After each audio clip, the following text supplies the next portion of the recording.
Everything changed in a matter of seconds. Welcome to NFL Nexus. I'm your host, and today we are diving deep into an explainer of one of the most high stakes, absolute nerve wracking situations brewing in the National Football League right now. Before we get into all the heavy details, make sure you subscribe to the channel, like the video, and comment on what you thought down below. And if you really want to dive deeper into the film with us all season long, support the channel by becoming a channel member. Okay, so when you look at the Philadelphia Eagles heading into this upcoming season, you see a roster that just feels completely primed for a deep playoff run, right? You see explosive offensive weaponry everywhere. They've added Saquon Barkley in the backfield, which is huge. They've got that massive contract extension locking in A.J. Brown, creating just an absolute nightmare matchup on the perimeter.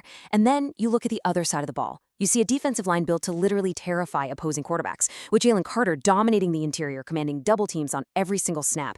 You see a front office that rarely sleeps, just constantly tweaking the margins. The stakes for this upcoming NFL season are massive. The window for a championship is wide open, but the pressure to deliver is honestly suffocating.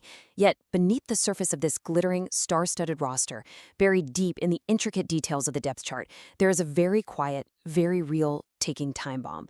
Take a moment and really think about that. What is the Eagles' true weakest link? If you ask the casual observer, they might point to the linebackers, or maybe they'd bring up the wide receiver depth behind the big two. They might even question the situational play calling. But to truly understand the impending danger here, we have to look past the obvious storylines. You literally have to peel back the layers of this meticulously built roster and uncover a structural flaw that could unravel the entire defensive scheme. We aren't just talking about a position where they lack a superstar. We're talking about a position where the foundation itself might literally be built on sand. Section 1. The defense's hidden weakness. So everyone is completely fixated on one side of the ball. The media cycle is totally dominated by offensive headlines. But the true danger is hiding entirely elsewhere. It's the classic magician's trick, misdirection. While the camera flashes are blinding you with superstar receivers and high-profile quarterback mechanics, defensive coordinator Vic Fangio is staring at a depth chart that just has to be keeping him up at night. The Eagles have a hidden weakness that opposing offensive coordinators are already circling in red ink on their game plans. Look at the stark contrast we are dealing with here. On one hand, you have the offensive line.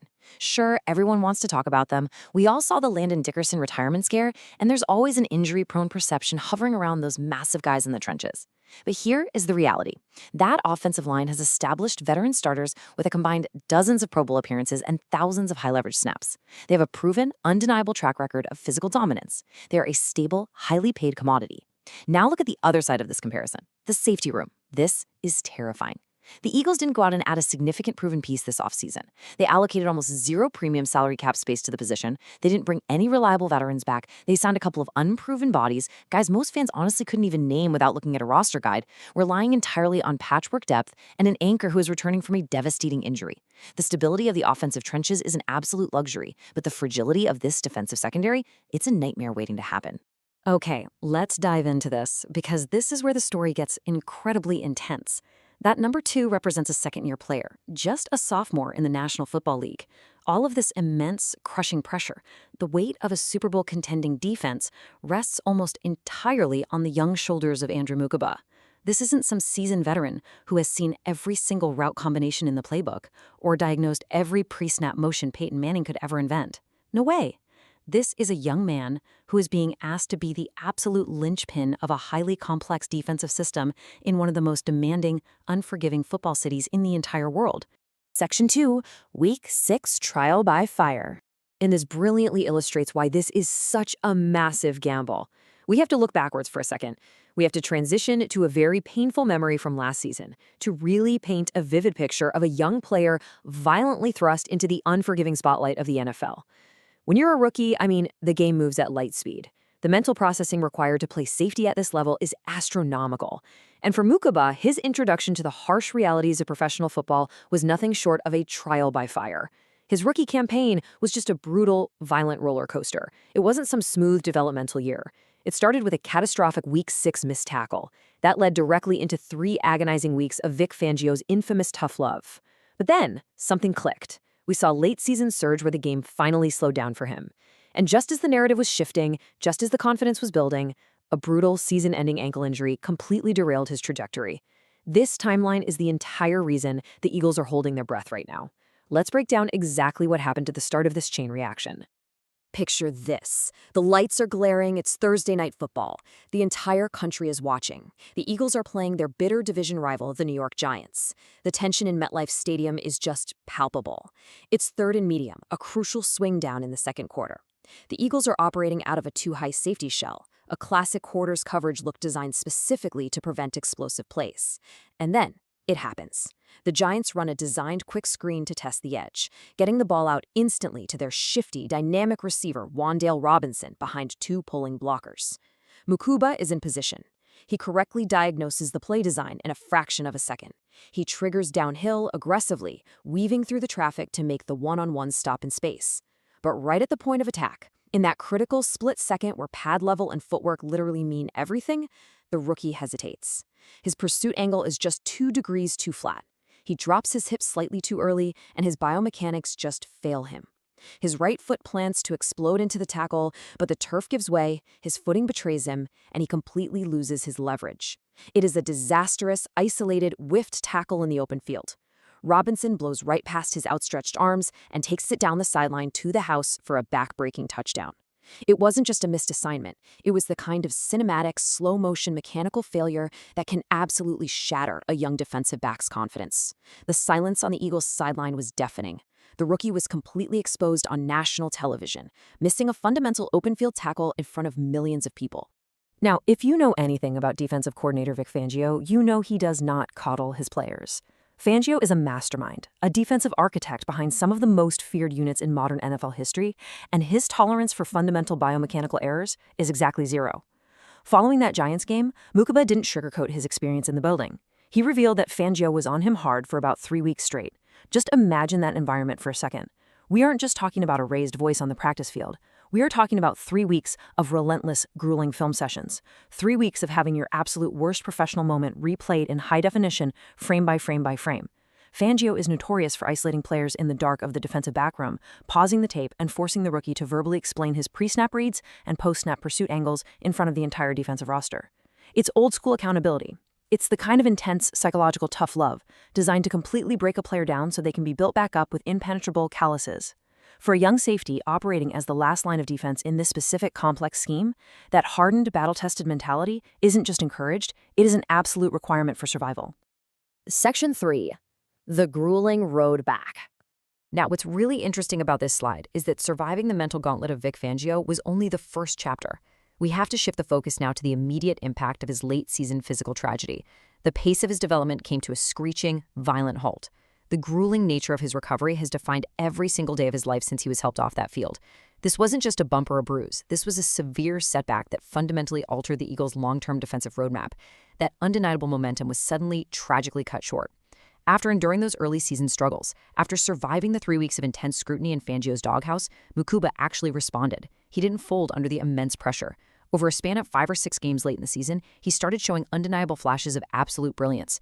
He was diagnosing complex crossing routes before the receivers even made their breaks. He was triggering downhill and run support with incredible violence, literally blowing up pulling guards at the line of scrimmage. We saw him perfectly read a deep over route, baiting the quarterback into a tight window throw, resulting in a crucial third down pass breakup that single-handedly ended an opponent's drive. He was showcasing exactly why the front office invested such high draft capital in him in the first place. But football is a ruthless sport. Just as he was turning the corner, he suffered a brutal season-ending ankle injury. The flashes of high-level play were very real, but they were entirely eclipsed by the deafening silence of the rehab room. We never actually got to see the full, finished trajectory of his rookie year. And that brings us right to the present moment. Those promising late-season flashes are now heavily clouded by a dark, physically taxing off-season. It has been a rehab-dominated summer for Muka. He's been out there on the practice grass recently, going through the mandatory motions, but the defensive staff has openly acknowledged the scary truth. He's not 100% yet, and the medical micro-details here are deeply concerning. Playing safety in Fangio's scheme requires elite lateral quickness. It demands the ability to backpedal effortlessly, read the quarterback's eyes, and then abruptly plant your foot in the ground and explode at a 45-degree angle to close the distance on a deep post route. The physical toll of repairing those torn ligaments, rebuilding the structural strength, and restoring the microflexibility in that ankle joint is absolutely immense. But honestly, the psychological taxation of trusting that surgically repaired joint again might be worse. Having to plant all of your body weight and change direction violently against world-class 4.3 speed athletes, that is the steepest hill for any defensive back to climb. The Eagles are banking everything on the raw hope that those late-season flashes of potential can solidify into consistent elite production, despite his physical foundation still actively healing. Section 4. Building the Patchwork Secondary. Let's move to and see how this builds. Because of this terrifying uncertainty, there has been a frantic behind-the-scenes scramble by the coaching staff to construct some semblance of a safety net. If you're Vic Fangio, you cannot simply cross your fingers, look at the medical charts, and hope the ankle holds up. You have to manufacture functional depth out of thin air. You have to take the disjointed pieces you have on the roster and creatively mask the glaring vulnerabilities at the back end of your defense. To do this, Fangio's has engineered a complex, multi-layered patchwork plan. Step 1 involves Cooper DeJean. They are expecting to deploy his rare athletic versatility, playing him at safety in their base defensive packages.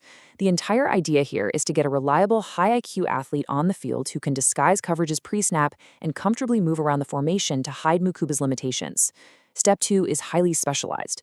When the offense forces them into sub-packages, those crucial passing downs where the field spreads out with 4 or 5 receivers and the speed of the game literally doubles, Marcus Epps is projected to rotate in and handle those specific deep third safety responsibilities.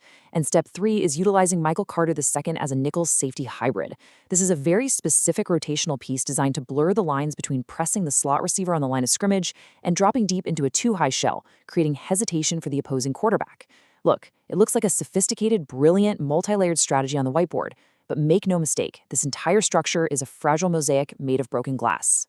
Because when you wipe away all the tactical jargon, when you look past the clever rotations, the disguised coverages, and the specialized sub-packages, the terrifying reality of this defensive structure remains completely unchanged. Despite all the frantic shuffling, despite all the whiteboard wizardry we just talked about, Vic Fangio is building this entire defense around Andrew Mukuba being the guy. They're not asking him to be a complementary piece who can just float in the background. They're not asking him to be a specialized role player brought in on obvious running downs. They're asking a second-year player coming off of a massive complex ankle reconstruction, a player who had extreme emotional highs and terrifying mechanical lows as a rookie, to be the undisputed leader and central anchor of the Philadelphia Eagles secondary. If that structural anchor cracks, the entire building comes crashing down. Section 5. A razor-thin margin. Let's zoom out for a second to really grasp the massive scale of this situation.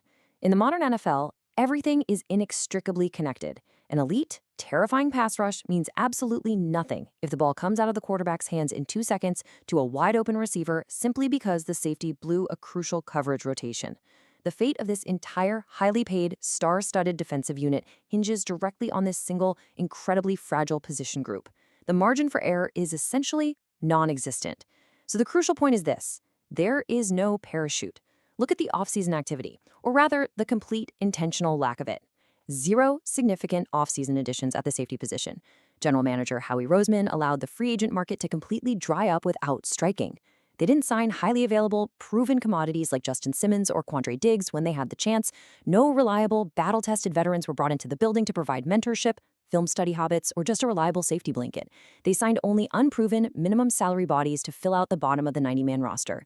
If this high-stakes, all-in gamble on Mukuba fails, there is absolutely no plan B waiting in the wings. There is no seasoned veteran sitting on the bench ready to instantly stabilize the bleeding. It is a tightrope walk over a bottomless canyon without a net. Which brings us to the defining and inescapable term of the Eagles' upcoming campaign: boom or bust. Take a moment to let the gravity of that sink in. This isn't about the secondary being slightly above average or slightly below average. A boom or bust scenario is a high-stakes situation guaranteed to result in either spectacular parade-worthy success or catastrophic organization-altering failure. If Mukuba hits his absolute ceiling, if that surgically repaired ankle is fully healed, if the mental processing speeds up and the game finally slows down for him, this defense could be historically legendary. But if he regresses under the pressure, or if his body fails him in the trenches, the bust will be spectacular. Offenses will systematically target and feast on the deep middle of the field week after grueling week. Elite passing attacks will scheme receivers into that exact void, neutralizing the Eagles' highly paid pass rush entirely, because quarterbacks will be getting the ball out in under 2.5 seconds. The entire defensive infrastructure relies on that deep middle being absolutely secure. Section 6. The ultimate defensive gamble. We have reached the climax of this narrative. The front office has pushed all their valuable chips to the center of the table. They have aggressively analyzed the medical charts, they have meticulously watched the erratic up and down rookie film, and they have made the conscious decision to bet the house on number 2. But the severe consequences of this gamble failing are almost too dark for Eagles fans to even fathom. Because if the pads come on in the sweltering heat of training camp and it becomes immediately, painfully clear that Makuba cannot step up and carry this immense load, the panic within the walls of the front office will be chilling. General Manager Howie Roseman, a man widely known for his calculated, hyper-aggressive roster building, will be backed into a suffocating corner. He will have to scramble, he will be forced to desperately scour the trade market or the waiver wire for a mid-season solution that absolutely nobody saw coming. We saw him do exactly this last year with the panicked mid-season trade for Kevin Byard. And in the ruthless business of the NFL, when 31 other general managers know you are completely desperate for a starting safety in the middle of October, they will absolutely bleed you dry. They will leverage your desperation to demand premium draft capital, completely extorting day 2 draft picks for average stopgap players. It is a nightmare scenario that could entirely derail a precious championship window before the autumn leaves even begin to change color. The coaching staff vehemently believes in him. Defensive mastermind Vic Fangio believes in him, but belief is one thing. Cold, hard, undeniable production under the blinding Sunday lights is another beast entirely. When the regular season finally kicks off and the margin for error disappears, which version of Andrew Makuba will actually show up? Thank you for watching this explainer on NFL Nexus. Make sure you subscribe to the channel, like the video, and comment down below on what you thought about this massive gamble by the Eagles. And support the channel by becoming a channel member. We'll see you in the film room next time.